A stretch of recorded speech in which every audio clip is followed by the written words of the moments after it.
Chapter 15. At the end of every 7 years you shall grant a release. And this is the manner of the release. Every creditor shall release what he has lent to his neighbor. He shall not exact it of his neighbor, his brother, because the Lord's release has been proclaimed. Of a foreigner you may exact it, but whatever of yours is with your brother your hand shall release. But there will be no poor among you, for the Lord will bless you in the land that the Lord your God is giving you for an inheritance to possess, if only you will strictly obey the voice of the Lord your God, being careful to do all this commandment that I command you today.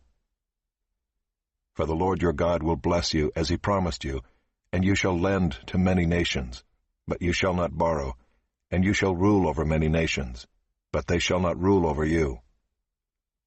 If among you one of your brothers should become poor in any of your towns within your land that the Lord your God is giving you, you shall not harden your heart or shut your hand against your poor brother, but you shall open your hand to him and lend him sufficient for his need, whatever it may be.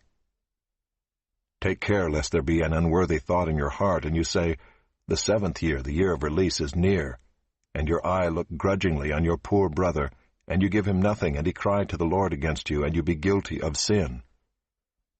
You shall give to him freely, and your heart shall not be grudging when you give to him, because for this the Lord your God will bless you in all your work and in all that you undertake. For there will never cease to be poor in the land. Therefore I command you, you shall open wide your hand to your brother, to the needy and to the poor in your land.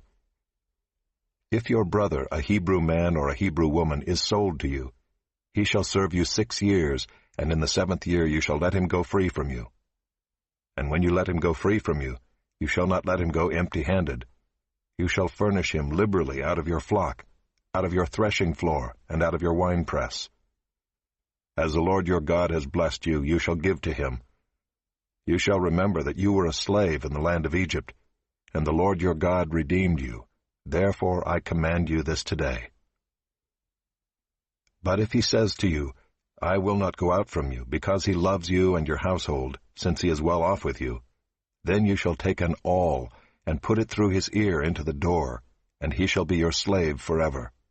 And to your female slave you shall do the same.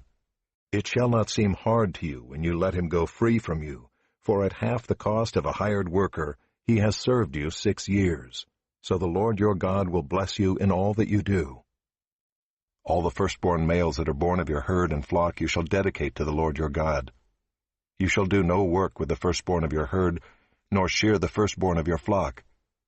You shall eat it, you and your household, before the Lord your God, year by year, at the place that the Lord will choose. But if it has any blemish, if it is lame or blind, or has any serious blemish whatever, you shall not sacrifice it to the Lord your God.